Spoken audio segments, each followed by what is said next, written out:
This is Rob Tebbutt for Boxing Social. I'm delighted to be joined by unbeaten super middleweight contender Jake Haigh. We're down at Hatton's gym in Hyde. How are you today, Jake? Yeah, good, cheers mate. Nice one for coming. No problem at all. Thanks for having me down to the gym today. Yeah, it's alright, it's alright.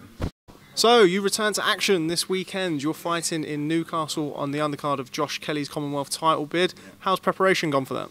It's gone really well. I know it's typical to say, but I think it is one of my best camps. I've had a long camp. I've had about a 9 or 10 week camp, and from the first week of camp I've been on it. Nutrition wise, I've got a nutritionist on board, and everything's just gone really well and all come together really well in the last few weeks.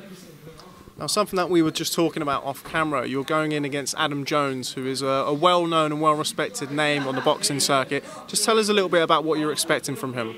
Yeah, I know he's coming off the back of a win, and everyone sort of knows Adam Jones is a tough lad. I expect him to come forwards, and just try and pressure. That's what he is. He's got a good work rate. It's a 6-round fight, so I'm just hoping to just box him, catch him with a cleaner shots, outbox him, and then later on in the fight, give it to him if I start landing. I'm not taking it lightly at all. I know that he's not got the best record, but he's a really, if you know the boxing, he's a tough lad. So I think it'll be a good fight, good 6 rounds.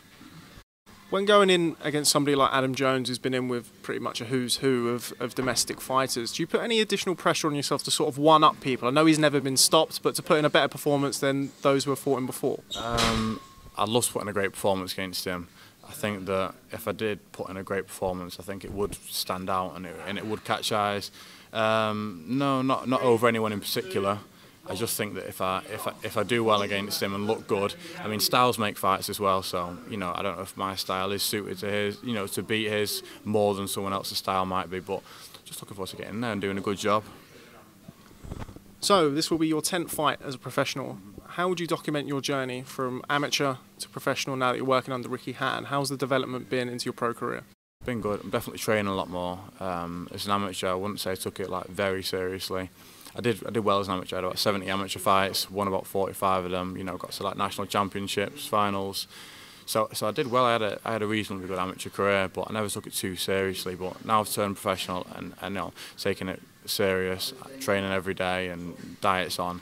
I feel like I've come on loads since the amateurs. I've come on a lot, developed my power and fitness and everything. I could never see myself doing more than 3 rounds. You know what I mean? But now, my last fight was an 8-rounder. I've got a 6 for this one, so hopefully I'll be able to work hard in these 6 rounds. But I can see that doing myself doing a 12-rounder now. But back when you're amateur doing a 3, I could never see it. I didn't know how they did it, but yeah, it's good.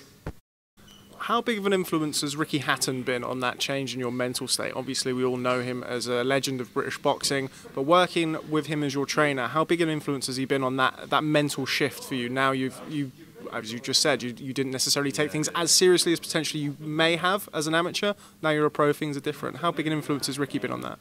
No, it's been good because he's been there and done it. So he just helps massively. When I talk to him, he tells me what you need to do in training in the gym to reach that standard and to reach that level, and I mean, I know now, and just learning from all the little tricks and tips that you do to be able to save your energy and then work at certain times, to do the 12 rounds, and it just helps massively because he's been there and he's done it himself. He just knows what you're supposed to do and what it takes to do it, so it just helps massively working under him. And all the time, if I'm moving my feet too much on the back foot, it's just what you're doing. You're never going to do 12 like that. You can't run for 12 rounds, which I possibly did as an amateur. I was on the back foot counter punching quite a lot.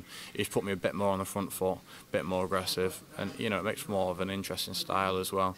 I think that the fans want to watch more going forward power shots, so I try and mix it up. I box how I like boxing, and if I see an opening I'll go for it, and I think you have to be an entertaining fighter as much as winning the fights. What's it like to have Ricky around the gym? Because I mean, this is the first time I've actually seen Ricky working with fighters behind closed doors. He's very much involved, is that right? Yeah, he's involved. He's in all the time. Obviously could go away, but he's in all the time, and it's just great having him in the gym. Like I say, just because of information and stuff, and he's a good laugh in the gym. I think this is where he's sort of in his element. He's grew up in a boxing gym, and he's been boxing all his life. So I think when you want to see the best side of Ricky Hatton, I think it's in the boxing gym, and he's a great crack in the gym. It's good. What's it like working with a stable of such young and up-and-coming fighters? Obviously, you've got the likes of Nathan Gorman in and around the gym. Is that helpful for you? Does that sort of push you on? You're all very sort of young and emerging. Do you all sort of bounce off each other in the gym? Yeah, definitely. I mean, Nathan just had a great fight on the weekend at Manchester Arena. You know, that was a big win for him, and he performed well and looked good. It's great in the gym. You know, we're all, like you say, young and up and coming, and looking for the same thing. We're all looking for our titles. Nathan's got a couple of titles. You got me and Chris Blaney and Luke Evans. You're all just like training hard and striving for our first few titles, and really getting our name out there.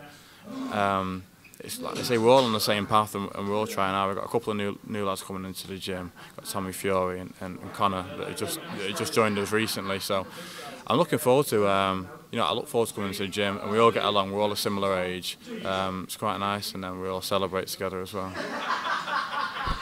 So, boxing this weekend in Newcastle. Any pressure, any additional pressure put on yourself? The fact that it is going to be a Sky Sports televised card. Anything that you're looking to potentially do that you haven't been doing in your other fights, or are you very much looking at it as just another step?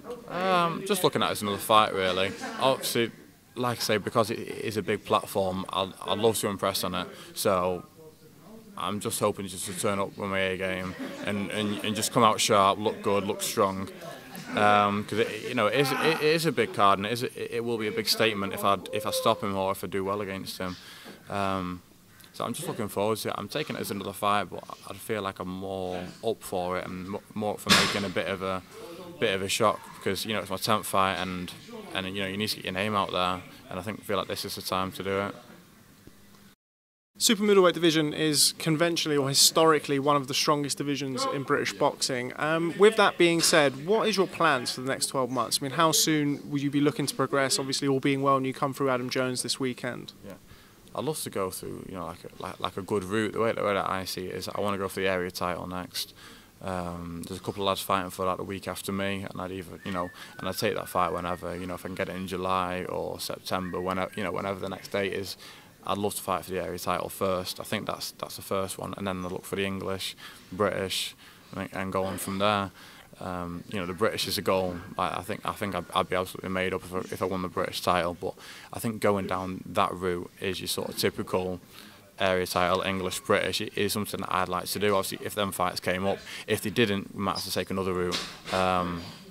But I think get the British and go from there. That would be the goal, and I'd love to go for the area title and possibly another title. This year or definitely by next year. Because you know what I mean. In October, I've been professional 2 years, and I say I'm moving fairly quick. I'm averaging about 6 fights a year. But it's my full-time job, So I know that other lads are working full-time, and when I first turned over, I was working, but I'm training full-time now. So I just want to put all my effort into that. I don't see why I can't fight 6, 7, 8 times a year and just keep winning. Okay, well, Jake Haigh, just before we go, I'd like you to, if you will, speak to Boxing Social's growing fan base and tell them what to expect when they tune in to watch you this Saturday in Newcastle. Okay, so you're going to expect a good, dominant performance, just hoping to show off everything that I've learnt in the gym and just really put it all together and come out with a good fight on top. Okay, well, Jake Haigh, thanks very much for speaking to Boxing Social. Pleasure coming down to catch up with you. Look forward to seeing you soon. Appreciate it, mate. Thank you.